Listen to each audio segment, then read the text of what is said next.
हर घर अन्न की बात कर रहे हैं, घर घर पहुंचाएंगे।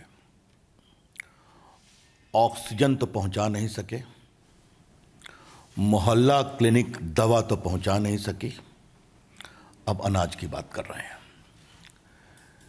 यह भी कितना बड़ा जुमला है, आज इसकी चर्चा में करने आया हूं। कानूनी रूप से भारत सरकार की नीतियों के अनुरूप में, और वो क्या कर रहे हैं ये भी आपके सामने मैं बताने के लिए आया हूं। और बड़ी विनम्रता से आरंभ में ही मुझे टिप्पणी करनी है कि दिल्ली सरकार राशन माफिया के नियंत्रण में है, उनके सारे फैसले, और ये बात मैं बड़ी जिम्मेवारी से बोल रहा हूं। इसको मैं अभी विस्तार से बताऊंगा। आपको मालूम है कि फूड सिक्योरिटी एक्ट का एक कानून है जो 2013 का कानून है, हमारे सत्ता में आने के पहले का कानून है। भारत सरकार देश भर में 2 रुपये किलो गेहूं और 3 रुपये किलो चावल की व्यवस्था कराती है। प्रधानमंत्री ग्रामीण अन्न योजना के अंतर्गत पिछले साल भी नवंबर तक दिया था मुफ्त देश के गरीबों को 80 करोड़ को। इस साल पहले 2 महीने किया, अब उसको नवंबर तक कर दिया है। इसका पूरा खर्चा चावल का होता है 37 रुपये, प्रोक्योरमेंट, डिलीवरी, ट्रांसपोर्टेशन, और गेहूं का होता है 27 रुपये।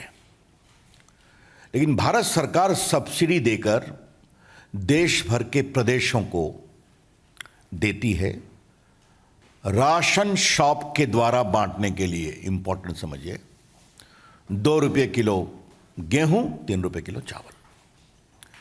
और भारत सरकार सालाना लगभग 2 लाख करोड़ खर्च करती है इसके सब्सिडी के ऊपर।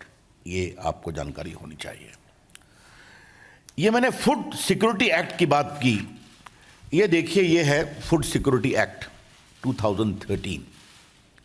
इसके अंतर्गत राशन शॉप का डिस्क्रिप्शन है कि राशन शॉप क्या है, और इसके 2 प्रावधान की ओर मैं आपका विशेष रूप से ध्यान देना चाहूंगा कि सेक्शन 12 में लिखा हुआ है, door step delivery of food grain to the targeted public distribution system outlets के द्वारा। आउटलेट कौन है? फेयर प्राइस शॉप है। उसके बाद इसमें पूरी व्यवस्था है। सेक्शन मैं आपके सामने 28 और 29, और ये मैं माननीय आदेश जी और माननीय विदुड़ी जी को बहुत विनम्रता से इसको कहना चाहूँगा, ये बात आनी चाहिए कि ये पीरियोडिक ऑडिट होगा हर राशन शॉप का धारा 28 के मुताबिक, और ये बात जनता को इसकी जानकारी दी जाएगी कि इस फेयर प्राइस शॉप के ऑडिट का नतीजा क्या निकला, वो ठीक काम कर रहे हैं, गलत काम कर रहे हैं। ये कौन करेगा? राज्य सरकार करेगी। और धारा 29 में इस बात का प्रावधान है कि आप विजिलेंस कमेटी बनाएंगे राशन शॉप की मॉनिटरिंग के लिए। जो ये राशन शॉप ठीक काम कर रहे हैं, नहीं काम कर रहे हैं, ये इसकी चिंता करेंगे। तो ये कानूनी व्यवस्था है जो पूरे भारत में लागू है, जिस कानून का नाम है फूड सिक्योरिटी एक्ट।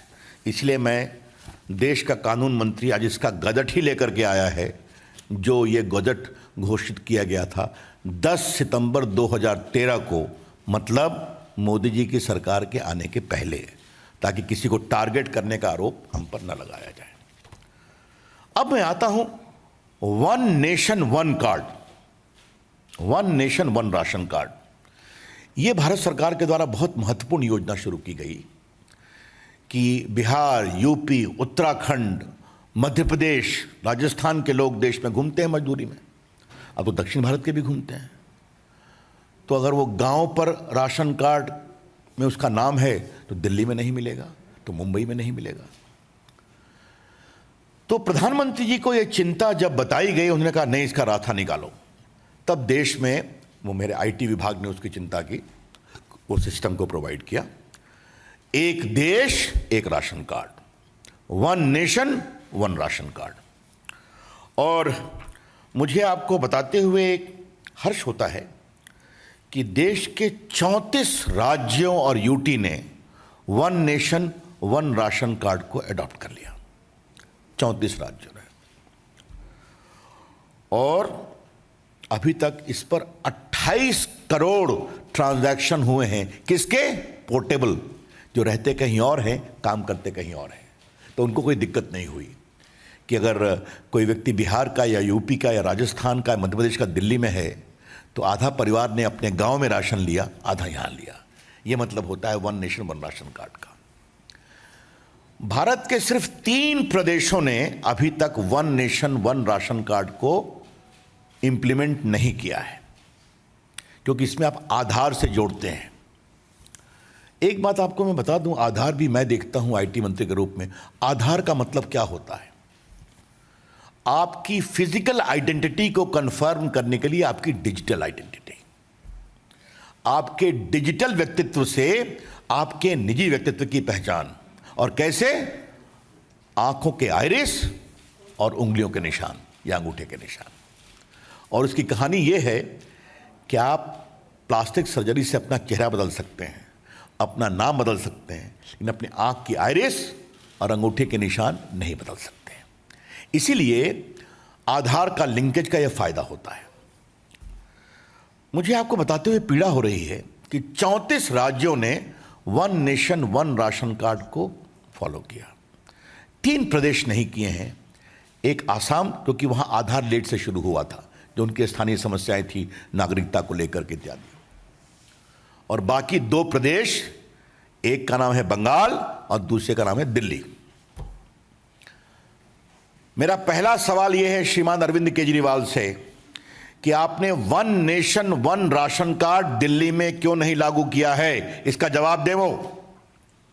क्या परेशानी है आपको? क्या दिक्कत है आपको?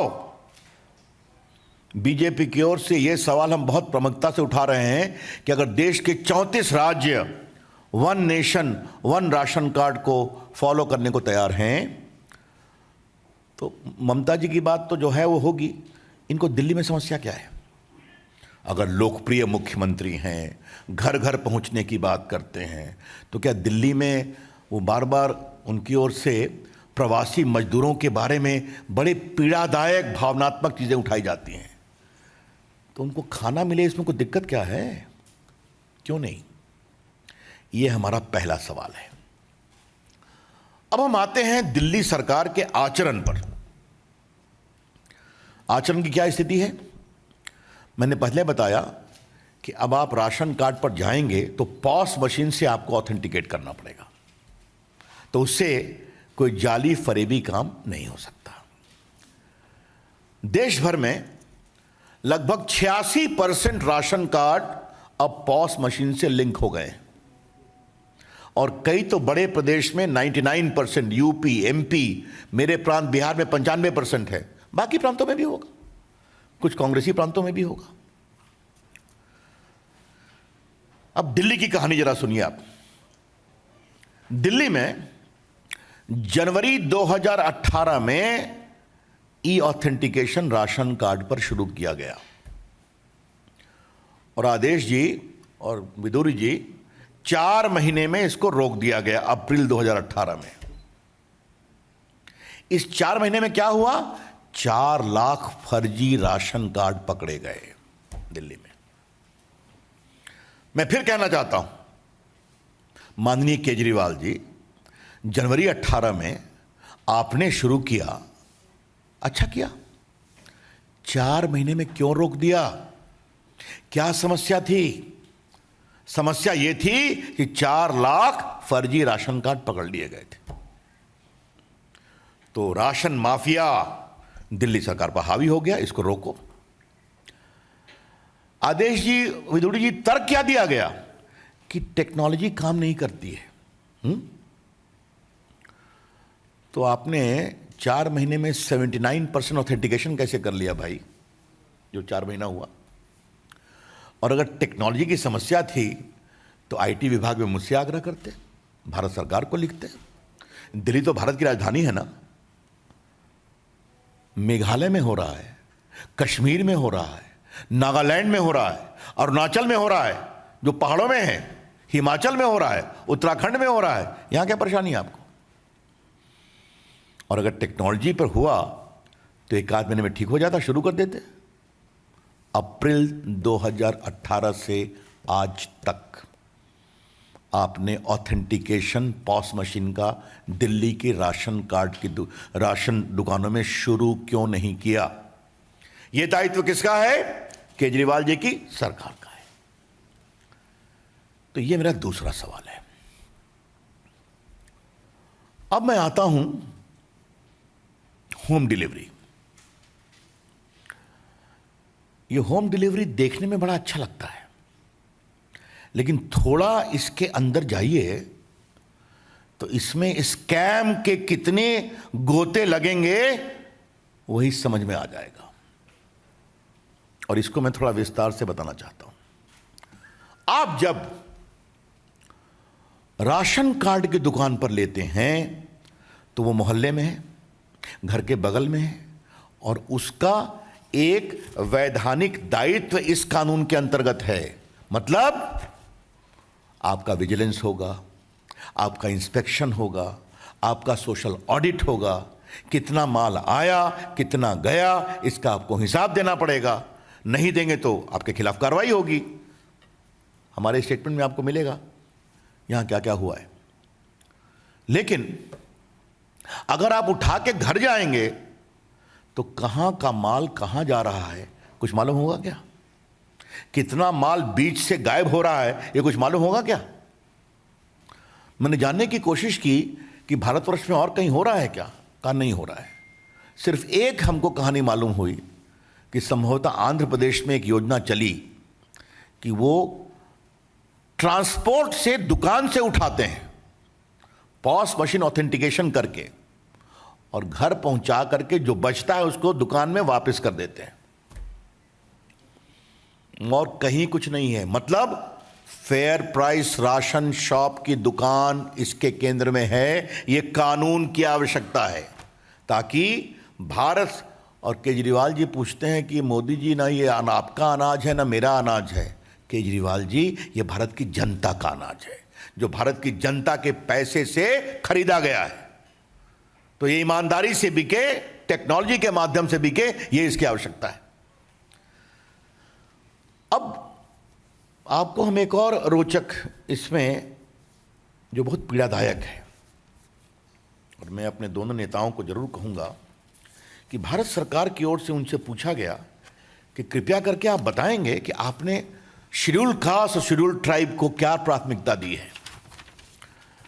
ये 10 फरवरी 2021 की चिट्ठी है, 10 फरवरी 2021 की, जिसमें भारत सरकार ने आग्रह किया कंज्यूमर अफेयर्स मिनिस्ट्री की ओर से, कृपया करके बताएं कि डायरेक्शन अंडर सेक्शन 38, इसमें भारत सरकार उनको निर्देश दे सकती है, of the national food security act 2030 for maintaining data of SC ST beneficiary Delhi में। ठीक है, सुनिए आदेश जी, जवाब सुनिए। जवाब है दिल्ली प्रदेश का, not available, not available, not available. क्या मतलब है इसका भाई? दिल्ली में आपके पास यह भी डाटा नहीं है कि कितने हमारे दलित समाज के, कितने हमारे वनवासी समाज के बंधु हैं यहां पर, और उनको आप राशन कार्ड में कितना सहयोग कर रहे हैं? क्या मतलब है इसका? दिल्ली सरकार कैसे चल रही है? हम बाटी की ओर से इसका जवाब जानना चाहते हैं। तो ना तो आप टेक्नोलॉजी से ऑथेंटिकेशन कराएंगे, 4 लाख का जहां घपला पकड़ा गया तो फिर आप उसको रोक देंगे, भारत सरकार के निर्देश को नहीं मानेंगे, और आप ST SC की भी चिंता नहीं करते हैं, प्रवासी मजदूरों की भी चिंता नहीं करते हैं, और दिल्ली के गरीबों की पात्रता की भी चिंता नहीं करते हैं। तो एक कहावत है ना, आपका चाल चलन कैसा है, तब ना आगे आप कुछ काम करेंगे। तो मैं पूछूंगा केजरीवाल जी, मैंने आपसे क्रमबद्ध आपका चाल चलन रखा है, तो अगर ये आपका चाल चलन है तो किस आधार पर आप कह रहे हैं कि हम घर घर अनाज पहुंचाएंगे? ये हम सवाल उठाना चाहते हैं। तो आप कानून तोड़ना चाहते हैं, आप दिल्ली के गरीब जनता की आंखों में धूल झोंकना चाहते हैं, और खरीद की भारत सरकार ने, पैसा खर्चा किया भारत सरकार ने, कानून के मुताबिक राशन के माध्यम से उसको भेजना है। तो केजरीवाल जी, अगर आपको इतनी ही रुचि है तो आप अपना एक अलग स्कीम बनाकर आइए भारत सरकार के पास। हम सस्ते में अनाज आपको देने की कोशिश करेंगे। और ये ऐसी बात नहीं है, ये देखिए, भारत सरकार की ओर से उनको 3 साल में इतनी चिट्ठियां लिखी गई हैं। ये सब मैं सिर्फ दिखा रहा हूं, आपको विस्तार से बता नहीं रहा हूं। तो अपना स्कीम आप दे दीजिए कि भाई हम प्रधानमंत्री ग्रामीण अन्न योजना के अंतर्गत जो अनाज आता है उसको हम नहीं छुएंगे। अलग से हमारा हृदय बहुत बड़ा है, हम खर्चा करेंगे उसके लिए, हमारी ये योजना है, आप ओके कर दीजिए। तो ये हैं बड़े सवाल। और इसका एक पॉलिटिकल निष्कर्ष क्या है? कोई भी विषय लो, भारत सरकार काम नहीं करने देती। और ये जो मैंने शुरू किया था, मोहल्ला क्लिनिक पर कितना विज्ञापन खर्चा हुआ, कुछ हिसाब पूछा है आपने? कहाँ गया मोहल्ला क्लिनिक? गरीब आदमी परेशान था। ऑक्सीजन भारत सरकार नहीं देती, बाद में सच्चाई सामने ही, ऑक्सीजन का ऑडिट कराइए। दवाई का वही हाल हुआ, मैंने विस्तार से आपको बताया। तो हर काम भारत सरकार, हम कुछ नहीं करेंगे, हम टीवी में सिर्फ बयान देंगे। ये हैं बड़े सवाल। इसलिए मुझे लगा कि आज ये सारे विषय कानून, फैक्ट के मुताबिक मैं आप सबों के सामने बाकायदे विस्तार से रख दूं, ताकि आज ये सच्चाई सामने आनी चाहिए। ये सच्चाई आनी बहुत ज़रूरी है। हम फिर विनम्रता से आग्रह करना चाहते हैं, दिल्ली की जनता, उनकी पीड़ा हमारे दिल में है। केंद्र सरकार और हमारी प्रदेश की राष्ट्रीय और प्रदेश की भारतीय जनता पार्टी के दिल में है। उनके अन्न की पीड़ा का समाधान निकले, ये हम, और आज हम भेज रहे हैं। हम दिल्ली में काफ़ी बड़ी संख्या में, मैं आपको बता दूं, भारत सरकार 37,573 टन अनाज दिल्ली के 73 लाख लोगों को हर महीने भेजती है। फिर रिपीट कर रहा हूं, 37,573 टन अनाज दिल्ली के 73 लाख लोगों को हर महीने भेजती है, जिसकी सब्सिडी है 1,163 रुपये, 1,163, जो नेशनल फूड सिक्योरिटी एक्ट के अंतर्गत हम भेजते हैं। तो दिल्ली का हित हमारा है, वो चलेगा। लेकिन सवाल है कि ये जो नई कहानी रची जा रही है, ये दिखावे के लिए है और इस स्कैम को प्रमोट करने के लिए। और ये मैं अंतिम बात कह के अपनी बात समाप्त करूंगा। हिसाब कहां से रखोगे भाई? अनाज तो आपके पास है नहीं, आपने अनाज की कोई योजना लाई नहीं। भारत सरकार जो देती है उसी को आप लेबल लगाओ। हमको लेबल से चिंता नहीं है, मोदी जी का लेबल हो या केजरीवाल का लेबल हो। हमें ईमानदारी की चिंता है, हमें प्रामाणिकता की चिंता है, हमें गरीबों के पास अनाज पहुंचे इसकी चिंता है। तो आप कहां से उठाओगे, कैसे पहुंचाओगे भाई? तो कुछ पता ही रहेगा ना। तो जैसे राशन माफिया ने 4 लाख फेक राशन कार्ड के पकड़े जाने के बाद उनकी आपके ऊपर पकड़ इतनी है, आपकी सरकार के ऊपर, कि उस कार्यक्रम को स्थगित करा दिया जो पूरे देश में चल रहा है। तो इसमें घपला नहीं होगा, इसका कारण क्या है? ये है बड़े सवाल। इसलिए मित्रों, अंत में मुझे पार्टी की ओर से कुछ सवाल पूछने हैं और जिससे मैं कंक्लूड करूंगा, फिर आप मुझसे प्रश्न पूछ सकते हैं। केजरीवाल जी, आप बताएं कि 1 नेशन 1 राशन कार्ड आपने दिल्ली में लागू क्यों नहीं किया? अगर भारत के 34 राज्य लागू कर सकते हैं तो आपको क्या परेशानी है? अगर देश के 28 करोड़ पोर्टेबल ट्रांजैक्शन हो सकते हैं उस पर, तो दिल्ली में जो प्रवासी मजदूर हैं, गरीब हैं, उनके हितों की आप क्यों अनदेखी कर रहे हैं? ये पहला सवाल है।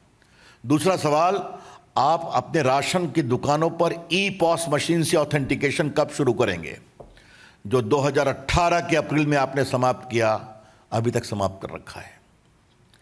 और तीसरा, केजरीवाल जी, अगर आप में हिम्मत है तो अपना नया प्रस्ताव भारत सरकार को भेजिए कि जो भारत सरकार की इस कानून के अंतर्गत प्रावधान है उसका हम उल्लंघन नहीं करेंगे, फूड सिक्योरिटी एक्ट का। हमारा ये प्रस्ताव है, भारत सरकार खुले मन से उस पर विचार करेगी। और अंतिम बात, केजरीवाल जी, आपके दिल्ली में कितने हमारे दलित परिवार के बंधुओं को राशन का लाभ मिलता है, आपको इसका डाटा भी नहीं है। क्या चिंता करते हैं आप? ये 4-5 सवाल थे, तो मुझे लगा आपको विस्तार से रख दूं। बहुत बहुत धन्यवाद।